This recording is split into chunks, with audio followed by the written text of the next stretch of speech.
ቢስሚላህ ወልሐምዱሊላህ ወሰላቱ ወሰላሙ አላ ረሱሊላህ። ክቡራን ተመልካችና አዳማጮች እየቀጠለ የመጣውን የሱረቱ ራዕድን ትርጉምና ማብራሪያ አሁንም እንቀጥልበታለን እና አላህ ሱብሓነሁ ወተዓላ ባለፉት አያቶች ወዳጆቹ ምን አይነት ባህሪያት እንዳላቸው እያሳወቀና እያስተዋወቀ መጥቷል ማለት ነው። እነዚህን መስፈርቶች ለማሟላት የቻለ ሴትም ሆነ ወንድ፣ ሀብታም ሆነ ድሃ፣ ጥቁርም ሆነ ነጭ ማንኛውም ሰው በዚህ መስፈርት ተወዳድሮ ለመውጣት የሚችል ከሆነ ለጀነት እንደሚያበቃው እያረጋገጠ ነው ማለት ነው። ከነዚህ መስፈርቶችና መለኪያዎች ግን ያጓደለ በጎደለው ቁጥር በኪሳራው ተጠያቂ ራሱ ይሆናል ማለት ነው። ጭራሹን ደግሞ በአመዛኝ ካጣ ያው ፈላተሉ መነ ኢላ ነፍሰክ፣ ራስክን እንጂ ማንንም አትውቀስ። እኔ ያው ፈረሱም ሜዳውም ይሄው እንደሚባለው ጀነት ይሄን ትመስላለች፣ ጀነት ለመግባት የፈለገ ይሄን ያድርግ እያልኩ ነው ያለሁት። ቀጥሎም ደግሞ ስለ ጀሃነም ይመጣል ማለት ነው። ስለዚህ የሰው ልጅ ልብ ብለህ ራስክን መዝን እና እኔ እድሉን ግብዣውን ሰጥቻለሁኝ ያን ነገር ለመቀበልና ለመጠቀም አንተ ራስህ ነው ወሳኙ እያለ ነው ማለት ነው። እና እንግዲህ አላህ Subhanahu Wa Ta'ala በመጀመሪያ ኢማንን እንድናስተካክል ቃል ኪዳናችንን እንድናከብር ከዛም ደግሞ ሁልጊዜ ያለማቋረጥ ጌታችንን እንድንገዛ በተለይም የሶላትና የነፈቃት ጉዳይ ከዛም ቀጥሎ ደግሞ መጥፎ በሚውሉብን ሰዎች መጥፎ አጠፋ መመለስ ፈንታ ትግስት አድርገን ለአላህ ብለን ከአላህ የማገኘው ይበልጠኛል ብላችሁ መጥፎ ሲሰነዘርባችሁ መልካም በመመለስ እኔ ጋራ ተዋወቁና ታረቁ እያለ መጥቷል ማለት ነው። ኡላኢከ ለሁም ዑቁበድ ዳር ኡላኢከ አልአኽያር፣ እነዚህ የመሰሉ ምርጥ የአላህ ወዳጆች በዘላለማዊቱ ሀገር ውብ የሆነች እድል የምትጠብቃቸው እነሱ ብቻ ናቸው ይሎ ነበረ የቋጨ ነው ማለት ነው። እና እዚህች መልካም ሀገር የምትባለው ማን እንደሆነች ሊገልጣት ነው ራሱ ጀናቱ አድኒን ይላል። እና እቺ ውቢቱ ሀገር ያልኳችሁ የዘላለሟ ጀነት ማለት ነው፣ የዱንያ ሀገር አይደለችም ማለቱ ነው።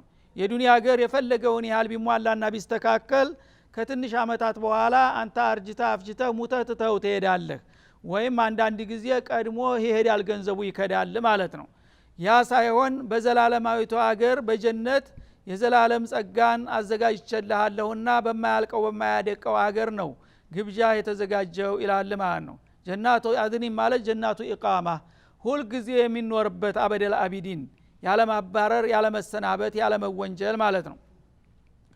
የድኹሉናሃ እና እነዚህን ቀደም ሲል የተጠቀሱትን መመዘኛዎች ያሟሉ የሆኑ አማኞች በእርግጥ ጀነትን ይገቡባታል ይላል አላህ Subhanahu Wa Ta'ala። ወመን ሶላሃ ሚን አባኢሂም፣ እነሱ ብቻ ሳይሆን ከአባቶቻቸውም ለመግባት ብቁ የሆኑት ይገባሉ ይላል ማለት ነው። እና ከአባቶቻቸውም ቀደም ሲል ካለፉት ኡመሞች ከአባቶች ከቅድማያቶችም እንደዚሁ በኢማንና በመልካም ስራ ነጥብ ያመጡት ይገባሉ እንዳንተው አብረው ማለቱ ነው። ሚን አባይህም ከአባቶቻቸውና ወአዝዋጅህም ከባለቤቶቻቸው ይላል ማለት ነው። ወዙርያቲህም ከትውልዶቻቸውም እንደዚሁ አብረዋቸው ይገባሉ ይላል። ምን ለማለት ፈልጎ ነው?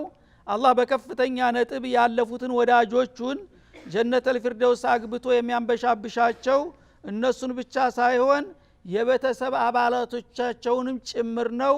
ባይሆን እነዛ የመግቢያ ነጥብ ካላቸው ይላል ማለት ነው። የመግቢያ ነጥብ ካላቸው አሁን ሸርጡን እያስቀመጠ ነው ማለት ነው። እና አንተ በከፍተኛ ደረጃ አልፈሃል፣ 100% አልፈሃል እንበል፣ ግን አባትህ 50% ነው ያለው ነጥብ ማለት ነው። እናትህ 40% ነው ያላት ነጥብ፣ ልጆች ደግሞ 30% ሊሆን ይችላል ማለት ነው። አሁን አንተን አላህ Subhanahu Wa Ta'ala ከፍተኛ በነብዩና በአቡበክር ደረጃ እነሱ ጎረቤት ሊያረግ ፈለገ፣ ጥሩ ነጥብ አንጥተሃልና ማለት ነው። አንተን ብቻ ተበተሰብህ ነጥሎ እዛ ቦታ ቢወስድህ ደስታህ ይሟላል? ምን ይሆናል? ይሄ ሁሉ ቢሆን ታዲያ ከበተሰቦቼ ከልጆቼ ከአባቴ ተለይቼ እኔ እዚህ ብደርስ ምን ዋጋ አለው ነው የምትለው ማለት ነው። ግን አላህ ወዳጁን ለማስደሰት ሲል ነጥቡ ለዛ ሊያደርሳቸው የማይበቁትን ሰዎች የመግቢያ ነጥብ አላቸው በመሰረቱ። ግን ለአንተ ሲል አንተን ለማስደሰት ክብርህን ለማሟላት ሲል ነጥብ ይጨምርና ከራሱ ሂሳብ ቤተሰብህን በሙሉ የምትፈልገውን አምጥቶ አንተ አጠገብ ያደርጋል ማለት ነው። ይህን የመሰለ ጌታ ነው እንግዲህ ሱብሃንአላህ። እንግዲህ ከራስህ አልፎ ቤተሰብህን እንኳን በዝቅተኛ ደረጃ እነሱም ጀነት ይገባሉ እኮ በመሰረቱ፣ ግን በራሳቸው ደረጃ እንትን ቢሉ ተራ ጀነት መሃል ሀገር ነው የሚቀሩት ማለት ነው። እዛ ከቀሩ ስለተበለጡ እነሱም ያዝናሉ ያኛውም ደግሞ ከፍተኛ ደረጃ ያገኘውም ያዝናል በተለያየ ዓለም ስለሆኑ ማለት ነው ያ እንዳይሆን ወዳጆችን አልነጣጥልም ይሄ ከፍተኛ ነጥብ ያመጣውን ሌሎችን ወደ ኋላ የቀሩትንና የዘቀቱትን አሳድጌ ከሱ ጋር ማረግ አለብኝ ይላል ማለት ነው እና እነሱ ብዙ ናቸው እሱ አንዲ ነው ለምሳሌ አንተ መለየት ካልፈለክ ወደ እነሱ ተመለስ ማለት ነበር የሚጠበቀው ማለት ነው አላህ ግን ለሱ ሲል በመቶ የሚቆጠሩትን ወዳጅ ዘመዶችን አምጥቶ እሱ አጠገብ ያደርጋቸዋል ማለት ነው እንደዚህ ላደርግላችሁ ይችላልሁ እያለ ነው አላህ Subhanahu Wa Ta'ala እና ይገባባታል ማለት በዛች ያቺ ልዩ የሆነችው ወዳጆችን ቦታ እነሱ ብቻ ሳይሆኑ ለመግባት ብቻ ነጥብ ያለው ግን መረሳት ያለበት የመግቢያ ነጥብ መኖር አለበት እንደ አቡ ጣሊብ ከሆንክ ዋጋ የለህም ማለት ነው ያው ቁል ላ ኢላሃ ኢላላህ ቢሉት አና አላ ሚለቲ አብዱል ሙጠሊብ አለ ማለት ነው ወሐጁ ለከ ቢሃ ኢንደላህ አላህ ዘንዳ ተከራክሬ ጥሩ ቦታ እንድትርፍ አረጋለሁ ቢሉት አላደርገውም አልቀበልም አለ ያ የመግቢያ ነጥብ የለውም ማለት ነው ስለዚህ አንተ ትክክለኛ እምነት ኑሮህ አላህ የሚፈልግብህን ሁሉ በአቅምህ መጠን ሰርተህ የምትከለከለው ሁሉ ተከልክለህ ከዛ አልፎ ደግሞ እንዳውም ለሀገር ለወገን የሚጠቅም መልካም ነገር ሁሉ ሰርተህ ከተገኘህ አላህ በከፍተኛ ደረጃ ይወስድሃል አንተን ማለት ነው ከዛ በኋላ አንተን ልዩ ቦታ ላይ በሚወስድ ጊዜ አንተን ብቻ ሳይሆን እነማንን ላምጣልህ ከብሮ ይልሃል ማለት ነው እና ልጆችህን ባለቤትህን አባትህን እናትህን ወንድሞችህን እንደ ደረጃህ ማለት ነው ላምጣልህ ደስ ይልሃል አዎን ያን ፈለከውን ሁሉ እንደገና ለአንተን ለማስደሰት ሲል ያመጣልሃል በሂሳብ ቢሆን ኑሮ ሊመጡ አይችሉም ነበር ማለት ነው ግን በመሰረቱ ሙእሚን በመሆናቸው እነሱም ጥሩ መሰረት ላይ ስላሉ ነው ኢማን ተለለው ሙናፊቅ ከሆነ ካፊር ከሆነ አልቆለታል ማለት ነው አላህ Subhanahu Wa Ta'ala የጀነትን ኒዕማ ለካፊር እርም አድርጓታልና ሊገቡ አይችሉም በመሰረቱ ግን እነሱ በእምነት ክልል ውስጥ ከተገኙ ደረጃቸው እንኳን ዝቅተኛ ቢሆንም ከወዳጅ ከወገናቸው ላለመለየት እንዲህ አደርጋለሁኝ ይላል ማለት ነው ወልመላኢካ ይሄ አንዲ ክብር ነው እንግዲህ መጀመሪያ አንተን የሰራውን ስራ ሁሉ ተቀብሎ ተምትጠብቀውና ከምትናፍቀው ደረጃ በላይ ማድረግ የትልቅ ሽልማት ነው ከዛ አልፎ ደግሞ ለአንተ የምትፈልጋቸውን ዘመድ ወዳጆችን ሁሉ አንተን ለማስደሰት ብሎ እዛ ደረጃ ሊደርሱ የማይገባቸውን ሰዎች ማምጣት ሌላ ተጨማሪ ክብር ነው ማለት ነው ከዛ ሶስተኛ ክብር ደግሞ ወልመላኢከቱ የድኹሉና አለይሂም ሚን ኩሊ ባብ መላኢከቱ الرحማን የአላህ ባለሟሎች ወዳጆቹ እነዚህን አይነት ከፍተኛ ደረጃ ያገኙትን ወዳጆችን በየበሩ በየጊዜው እየመጡ የክብር ሰላምታ ያቀርቡላቸዋል ይላል ማለት ነው እንግዲህ አንተ ማን ነህ እና የሰው ልጅ የተጨማለቀ ነው ሁሉ በኒ አደም ኸጣ የተባለው ነው የፈለገው እንኳን ንጹህና ቅዱስ ቢባል ከወንጀል አይጸዳም ማለት ነው መላእክታ ግን لا يعصون الله ما امرهم ويفعلون ما يؤمرون አንድ ቀን እንኳን ቅንጣት ወንጀለው የማያውቁ ንጹሃን ናቸው እነዛን የመሰሉት የአላህ ንጹሃን ወዳጆቹ ሂዱና ጀነት የኔን ወዳጆች ዘይሩ ይያሉ ይልካቸዋል ለአንተ ዚያራ ይመጣል መላእክቱል ኪራም ማለት ነው መላእክቶች እንግዲህ አንተን መተው አንድ ቀን ወንጀሎ የማያውቀው ሰው ይሄ ዝጉርጉሩን አንድ ቀን ሲያጠፋ አንድ ቀን ሲያከፋ የነበረውን ነጥብ ስላገኘ ብቻ መላእክታ እንዲተራሰው አንተ በር ቆፍቁፎ ሰላምታ ማቅረብ ምን ያህል ክብር ነው ማለት ነው እና ትልቅ ክብር ነው እንኳን በዛ ደረጃ ይቅርና አሁን አንድ ሚኒስትር መጥቶ አንተን ሊዘይርህ ቢመጣ በር ቢደርስ ምን ያህል ደስታ ነው የሚሰማህ አላህ Subhanahu Wa Ta'ala እንግዲህ ወዳጆቹን ለማክበር እንደዚህ ነው የሚያደርገው መላእክቶች እየመጡ በየጊዜው በየበሩ ይላል በየአቅጣጫው እየመጡ ሰላሙን አለይኩም ቢማ ሶበርቱም ፈኒዕመ ዑቅበድ ዳር የሰላምታ ቃሉን ራሱ ያቀርበዋል በተለያየ አያት ማለት ነው እናንተ የአላህ ወዳጆች በዛች በፈታኝ ሀገራችሁ በዱንያ ላይ ያላችሁ የአንድ ሰሞን ደስታ ሳታትልና ሳታደላችሁ ራሳችሁን አሸንፋችሁ ታግሳችሁ ይህንን የመሰለ እድል ለማግኘት ስለበቃችሁ ሰላም ለእናንተ ይሁንላችሁ ምን የታደላችሁ ናችሁ እያሉ ያወድሷቸዋል በየበራቸው ላይ እየመጡ ነው የሚለው እና መላእክቶች በየበሩ እየገቡ የክብር ሰላምታ ያቀርቡልሃል የደስታ መግለጫ ይሰጡሃል የአላህ መላእክቶች ማለት ነው እንግዲህ የአላህ መላእክታ የደስታ መግለጫ የሚሰጠው ሰው ምን ያህል ክብር ያለው ሰው ነው እና እንኳን መላእክታ ቀርቶ አንድ ተራ ሲዲቅ አቡበክር የሚመስል ሰው መጥቶ እንኳን ደስ ያለህ ቢልህ ምንድነው የሚሰማህ እንኳን እኛ ጋር በእኛ የመድረክ የመጣህ ቢሉ መላእክታ ማለት እኮ በጣም ልዩ የሆነ ፍጡር ነው ማለት ነው የአላህ ባለሟሎች ናቸው የቅርብ ተጠሪዎች አገልጋዮች ስለዚህ እንግዲህ መላእክቶች ሁሉ ጊዜ አንድ ሰሞን ስትገባ ብቻ አይደለም ሁሉ ጊዜ መውሲም አላቸው ዚያራ የሚያረጉበት እና እየመጡ እንኳን ደስ አላችሁ አገራችሁ ተለማመዳችሁት ወይ ምን የጎደለ ነገር አለ ምን እንታዘዝ እያሉ ያባበሉሃል የአላህ ባለሟሎችና አስተናጋጆች ማለት ነው የዚህ አይነት ቦታና የዚህ አይነት ክብር ነው ተደግሶ የሚጠብቃችሁ ያለው ኢላላ አላህ Subhanahu Wa Ta'ala ሰላሙን አለይኩም ቢማ ሶበርቱም እና ሰላም ለእናንተ ይሁንላችሁ በዱንያ ህይወት በመታገሳችሁ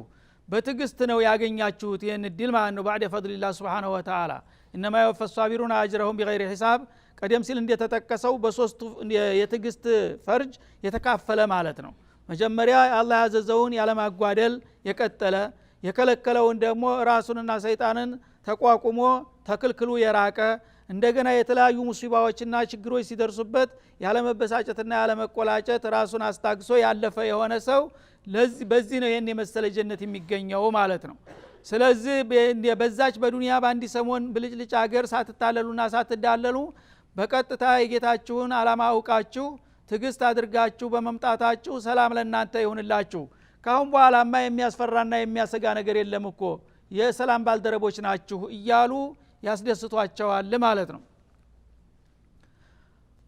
እና ሰላሙን አለይኩም ቢማ ሶበ ፈኒዕማ ዑቅበት ዳር ዳሩኩም ይህች እናንተ የገባችሁባት መኖሪያ አገራችሁ ምን ያማረችና የተዋበች አገር ናት ይለዋቸዋል ያደንቁላቸዋል አገራቸውን ማለት ነው እና የእናንተን አገር የመሰለ አገር በየትም ዓለም ቢፈለግ አይገኝም አገር ብሎ ዝም የእናንተ አገር ናት ይላሉ ማለት ነው እና በመላእክት ደረጃ እንግዲህ እንደዚህ አንተን እያወደሰ እንደገና አገርህን እያመሰገነ የሚዘይርህ መሆን ምን ያህል ክብር ነው ይሄን የመሰለ ክብር ለማግኘት ዛሬ ነቃ ማለት ያስፈልጋል ማለት ነው እና ባጭሩ እንግዲህ አላህ Subhanahu Wa Ta'ala በዱንያ ላይ እያሉ ሰይጣንና ነፍሳቸውን አቸንፈው በየሱን ጥሪ የተቀበሉና በመስመሩ የተከተሉ የሆኑ ሰዎች ምን አይነት መስተንግዶ እንደሚጠብቃቸውና ክብር እንደሚያጋጥማቸው ባጭሩ ገለጠልን ማለት ነው ከዛ በኋላስ ደግሞ የሌሎቹ የተቃራኒዎቹ ስዲል ምን ይመስላል ወደሚለው ይሻገራል ማለት ነው والذين ينقضون عهد الله من بعد ميثاقه እነዛ ደግሞ የአላህን ቃል ኪዳን የሚያፈርሱት የሆኑት ጥብቅ ቃል ኪዳን ከጣለባቸው በኋላ ይላል እንግዲህ አላህ Subhanahu Wa Ta'ala የሰው ልጆችን ሲፈጥራቸው አቅል ሰጥቷቸዋል ሐዋሳት ሰጥቷቸዋል እኔ የፈጠርኳችሁ ጌታ አውቃችሁ እኔን ተገዙ በዚህ ተስማማላችሁ እንደማለት ነው ይሄንን አዎን እንስማማለን ብለው ተተቀበሉ በኋላ እንደገና ራሳቸውን ማቸነፍ አቅቷቸው በየመንገዱ እየተንጠባጠቡ የሚወድቁት ወስላቶችና ደካሞች የአላህን ቃል ኪዳን የሚያፈርሱና የሚያጓድሉ የሆኑት ሚን ባዲ ሚታቂ ቃል ኪዳኑን አጥብቆና ደጋግሞ አደራ ካላቸው በኋላ የሚያጠፉ የሆኑት ወየቅጧዑን ማ አመረ الله به ان يوصل አላህ ደግሞ እንዲቀጠል አጥብቆ ያዘዛቸውን ነገር የሚቆራርጡ የተውሂድን ገመድ የሚቆራርጡ በሽርክ ማለት ነው ወይም ደግሞ ዒባዳቸውን የሚቆራርጡ አንድ ቀን ይሰግዳል በሌላ ቀን ይተዋል አንድ ቀን የምጽዋት ያረጋል በሌላ ጊዜ ይተዋል እንደዚህ ወጣ ገባ የሆኑት የአላህን ቃል ኪዳን የሚጫወቱበት የሆኑት ይላል እንዲሁም ደግሞ በስመርሳቸው ያለውን አላቃ በቤተሰቦቻቸው በዘመዶቻቸው በጎረቤቶቻቸው ያለውን ሁቁቆች እንደፈለጉ የሚቆራርጡና የሚያበላሹ የሆኑት ወስላቶች ይላል ወይፍሲዱነ ፊል አርድ ከዛም አልፈው ደግሞ በምድር ላይ ጥፋትን የሚዘሩት የጥፋት መለክተኛ የሆኑ ማለት ነው ባላቅማቸው ሁሉ አላህ Subhanahu Wa Ta'ala በሰጣቸው ዕውቀት በሰጣቸው ጉልበት በሰጣቸው ስልጣን ሀገርንና ወገንን የሚያወድሙና የሚጨፈጭፉ የሆኑት መናጢዎች ይላል አላህ Subhanahu Wa Ta'ala ኡላኢከ ለሁም ለዕና እነዚህ ደግሞ ከኛ የሆነ እርግመት ይወርድባቸዋል ረግመናቸዋል ከራህመታችን እንዲባረሩ ወስነናል ይላል ማለት ነው ወለሁም ሱኡድ ዳር ለነሱም ደግሞ በጣም አስከፊ የሆነ አይከፉ የከፋ መስተንግዶ ቦታ አላቸው ሲኦልናትና ጀሃነም በማለት ያስጠነቅቃል ማለት ነው ስለዚህ እንግዲህ ሁለቱም ቡድን ግልጥ አደረገው በመዘኛው ማለት ነው ያኛው ምን ሰርቶ ለምን እንደበቃ የኛው ደግሞ ምን አጥፍቶ ለምን ጥፋት እንደተዳረገ እያመሳከረና እያገናዘበ ይገልጥልሃል ማለት ነው ወለሁም ሱኡድ ዳር እና መጀመሪያ የአላህ እርግመት ያረፈበት አንድ ሰው አለቀለት ማለት ነው በዱንያም በአኺራም ጭቡ ሰፈረበት ሁሉም ሰው ዘመድ ወዳጁ እንኳን አላህ የረገመውንና እንትን ያለውን ሰው ሊረዳውና ሊወደው አይችልም ማለት ነው እንደገና ደግሞ የዚህ እርግመት ውጤት የዘላለም ጀሃነም እንደሚሆንለት ነው ጀሃነም ከገባች እና አዛባሃ ካነ ገራማ እንዳለው አንድ ጊዜ ከያዘችና ከሟጨጨች የምትለቅ ማምለጫ ያላት ነገር አይደለችም ማለት ነው። የዚህ አይነት ነገር ነውና የሚጠብቃችሁ። እንግዲህ ከሁለቱ ሀገር ማንኛውን እንደምትመርጡና እንደሚሻላችሁ እናንተ ታቃላችሁ። ምርጫው የራስህ ነው ይላል አላህ Subhanahu Wa Ta'ala። አርድ እያደረገ ነው፣ ሸቀጡን እያስተዋወቀ ነው ማለት ነው። ይሄ ሱቅ አለኝ፣ በዚህ ሱቅ አለኝ፣ ከየትኛው ሱቅ ነው መግባት የምትፈልገው እያለ ነው ማለት ነው። ስለዚህ እንግዲህ አላህ Subhanahu Wa Ta'ala የወፈቀው ሰው ቀደም ሲል እንደተጠቀሰው በወዳጆቹ በር ይገባል፣ አላህን መስተንግዶ ያገኛል ማለት ነው። የፈረደበት የተረገመ ደግሞ ጊዜያዊ ደስታና ብልጭልጭን በማስቀደም ለጊዜው ልደሰት ነገ የፈለገው ይሁን የሚለው እሱ ደግሞ ሲኦል ናት የምትጠብቀው። ቢማ ፊሃ ወማ አለይሃ በውስጧ ያለው የቅጣት አይነት ሁሉ እንደተሞላ ሆኖ ለሷ ሰለባ እንደሚሆን ነው ማለት ነው። እና መጀመሪያ ያው ሲራጥ አለ፣ በሲራጥ ላይ ነጥሮ ይወርዳል። ጀሃነም ባህር ነው የሚመስለው። 70 ዓመት ርቀት ነው ጥልቀት ላይ ወርዶ የሚወርደው ማለት ነው። ከዛ በኋላ ሰንሰለት አለ፣ የእሳት ሰንሰለት ትጎትታለህ ማለት ነው። ከዛ ደግሞ ዘምሃሪር የሚባል የበረዶ ዓለም አለ፣ እዛ ትገባለህ ትጠበሳለህ ማለት ነው። ከዛ ደግሞ እንደገና እና የጀሃነም አያድርስ ብቻ ነው። እና ጀሃነም ከገባ አንድ ሰው እዚህ ዱንያ ላይ የፈለገው ነገር መከራ ቢያጋጥመው ሞት ይገላግለዋል። ተሞተ አይሰማም፣ ሁሉም ነገር ያልፋል ማለት ነው። ስለዚህ ገሌ ያረፈ ይባላል። ጀሃነም የገባ ሰው ግን ማረፍ የለም። ላ የሙቱ ፊሃ ወላ ያህያ ይልሃል። የፈለገው ቅጣት የከበደውን ቢከብድ ቅጣቱ እንኳን የሰው ልጅ ደካማውን ቀርቶ ጋራ ተራራ ቢጨምሩበት በአንድ በደቂቃ ፉት አድርጎ አመድ የሚያደርግ ነገር ነው ክብደቱ። ግን የአላህ ቁድራ ያ ሁሉ ቅጣት እየወረደበት ሊሞት አይችልም። እና ኩለማ ኸበት ዚድናሁም ሰዒራ ይላል። እና ቆዳው ያራል በየሰኮንዱ መልሶ በደልናሁም ጅሉደን ገይረሃ እንደነበረ ቆዳህን ሰውነትን ይመልሳል፣ መልሶ ይቃጠላል፣ መልሶ ይመልሳል። እንዲህ እያለ እንግዲህ 100 ዓመት ነው የሚቆየው፣ 1000 ዓመት ነው የሚቆየው፣ ሚሊዮን ዓመት ነው የሚቆየው። ምንም ገደብ የሌለው ነገር ነው ማለት ነው፣ በተለይ በሽርክና በኩፍር የተወነጀለ ሰው። ስለዚህ እንዲህ አይነት አስከፊ ቦታ ነው የሚጠብቃቸውና ይህንን ይወቁና ይጠንቀቁ ጥጋበኞችና ትቢተኞች እያለ ነው አላህ Subhanahu Wa Ta'ala። ስለዚህ እኛ ደካሞች ነን፣ በዚህ በዱንያም ምንም መብት የለንም፣ እድል የለንም። ይህንን እድል እናልፈዋለን። የዱንያ ችግር የፈለገው ቢሆን በቀላሉ ይታለፋል ማለት ነው። ያኛው ዓለም ግን ታጣነው መልካም እድሉም ካመለጠ መካሻ የሌለው ነው። መጥፎ እድሉም ከመጣ ደግሞ ማምለጫና መዳኛ የሌለው፣ ሞት እንኳን ቢናፈቅ አይገኝም ማለት ነው። ስለዚህ ይህንን አውቃችሁ ከወዲሁ እዚህ በዱንያ ላይ ብዙ ምርጫዎች አሉ። አንድ ሰው ተቅይ ሊሆን አብራር ሷሊህ ሊሆን ከፈለገ በሩ ክፍት ነው፣ ማንም የሚከለክለው ነገር የለም ማለት ነው። አንተ ተከሰራህ ከነብይ ልጅ ያላነሰ ደረጃ ልትደርስ ትችላለህ ማለት ነው። ታለገምክ በራስህ ተለገምክና ተተልፈሰፈስክ ግን ልትከስር ትችላለህ። አላህ ግን Subhanahu Wa Ta'ala ይሄን እድል ከሰጠን በኋላ ምን ማለት ነው የምንችለው? እሱን ጌታን ለምን ዲሳታረግልኝ ቀረህ ማለት አንችልም ማለት ነው። እድሎችን ሁሉ አመቻችቷል፣ አስተዋውቋል፣ ምን የሰራ ምን እንደሚያገኝ ገልጧል። ከዛ በኋላ መስራት አለ መስራት የራሳችን ምርጫ እንደሆነ ነው የሚገልጥልን ማለት ነው። እና አላህ Subhanahu Wa Ta'ala እንግዲህ ቀደም ሲል የሰማናቸውን መስፈርቶች ከራሳችን ጋር አጣጥመን ከሞላ ጎደል ባለች አቅማችን እንኳን ሙሉ በሙሉ በከፍተኛ ደረጃ እንኳን ባይቻል በተወሰነ ደረጃ እንኳን በመስመሩ አካባቢ ለመገኘት መሞከርና መጣር ይኖርብናል ማለት ነው እንጂ በምኞት አይሆንም። ለይሰ ቢአማንይኩም ወላ አማንይ አህሊል ኪታብ፣ በምኞት የሚገኝ ነገር የለም ይላል። በዱንያ በምኞት ምንም ነገር እንደማይገኝ ሁላችንም እናውቃለን። አሁን ከዚህ ወጣ ብለን በምንሄድ ጊዜ መልካም የሆኑ ውብ የሆኑ ኢማራዎች እናገኛለን ማለት ነው። ይሄው ኢማራ የኔ ቢሆንልኝ እያለ ቢመኝ አንድ ሰው የሱ ሊሆንለት ይችላል። አዳዲስ መኪናዎች አሉ በየመስመሩ ላይ፣ እነዚህ ሁሉ የኔ መኪናዎች ቢሆኑ ቢል ምንም ሊሆንለት አይችልም ማለት ነው። እንግዳውሳ አንዲት ከርካሳ መኪና ቢሆን ጥረህ ግረህ አንተ ራስህ መግዛት አለብህ፣ የራስህ ንብረት ማፍራት መቻል አለብህ ነው የሚለው። አንድ ኢማራ ለመግዛት የሚቻል እንደሆነ ግዛ፣ አለበለዚያ የኔ ይሁን እያልክ ሁል ጊዜ ብትመኝ የሚሆን ነገር የለም ማለት ነው። ليس الإيمان بالتحلي ولا بالتمني እንዳሉት ሐሰን አልበስሪ፣ ኢማን ማለት በሙእሚኖችን መምሰል አይደለም፣ የሙእሚኖችን አይነት ልብስ መልበስ አይደለም፣ ወይም ደግሞ መመኘት አይደለም። እንግዳውሳ ኢነማ هو شيء وقر في القلب وصدقه العمل፣ በልብ ውስጥ የሰረጠና የበቀለ የሆነ ምስጢር ነው። እና ከዛ በኋላ በልብ ውስጥ የበቀለውን የኢማን ተክል ተግባር ይመግበዋል ማለት ነው። ሁል ጊዜ እንደ ቦይ ውሃ የሚያጠጣው ስራ ነው። ስራ እንግዲህ በጠነከረና በጎለበተ ቁጥር አላህ Subhanahu Wa Ta'ala ለምትመኘው ዲል እንደሚያበቃህ ነው። ምንም አድሎ ያደርግብህ። የገሌ ልጅ ነህ የገሌ ልጅ ነህ፣ አንተ ጥቁር ነህ ነጭ ነህ የሚባል ነገር አይኖርም ማለት ነው። ዋናው ነገር መስፈርቱን አሟልተሃል አላሟላህም ነው የሚጠይቅህ። ይሄንን ደግሞ የምትችለውን ካደረክ እሱ የሚፈልገውን ያህል እንኳን ባይሞላ አንተ ባላ አቅም ሙከራ እስካደረክ ድረስ ያቅልሃል። አንተ ተፍጨጭረህ ነበር አቅምህ ደካማ ስለሆነ ነው እንጂ ግድ ለምን የጨምርልሃለሁ ብሎ ከምታስበው በላይ ያደርግልሃል። ከዛም አልፎ ቀደም ሲል እንደተጠቀሰው ቤተሰቦችህን ወዳጆችህን ጎረቤቶችህንም ካንተ ላለመለየት ይያለ ከፍተኛ ቦታ ይሰጣል ማለት ነው። በተቃራኒው ከሄድክ ደግሞ ውጤቱም ተቃራኒ ነው የሚሆነው ማለት ነው።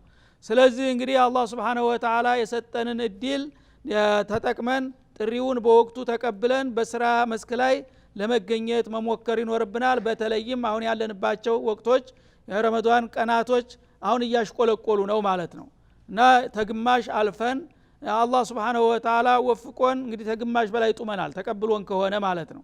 ግን መስጋት አለብን። ያደረግናትን ትንሽ ነገር እንደ ትልቅ ነገር ቆጥረን መዝናናት የለብንም። ባለችው በተረፈችው ደግሞ ምን እንገበይ። የከርሞው ረመዳን የኛ ይሁን የሌሎቹ አናቅም። አሁን ያለንበት ይችናት ያለችው እድል ማለት ነው። በዚች ባለችው እድላችን እንደንም ነቅተንና በርትተን ከወንጀላችን ለመገላገልና የአላህ ወዳጆች ማህደር ውስጥ ለመግባት መሞከር ይኖርብናል ማለት ነው። ይህንን ካደረግን አላህ Subhanahu Wa Ta'ala አዛኝ ሩህሩህ ነውና እንደማይጨክንብን ነው። እሱ ያው ሲምር ያስተምር እንደሚባለው እያባበለን ነው። እንዲህ እንዲያረግላችሁ ከፈለጋችሁ እንደዛ አድርጉ እያለን ነው ያለው ማለት ነው። ያንን የሚፈለግብንን ነገር ለማድረግ እየቻል ካላደረግን ግን ራሳችንን በራሳችን እንደበደልን ይቆጠራልና ያላለመሆን ነቃ ማለት ያስፈልጋል ማለት ነው። እና هذا وصلى الله وسلم على النبي وآله وصحبه وإلى لقاء آخر والله أعلم وشكرا.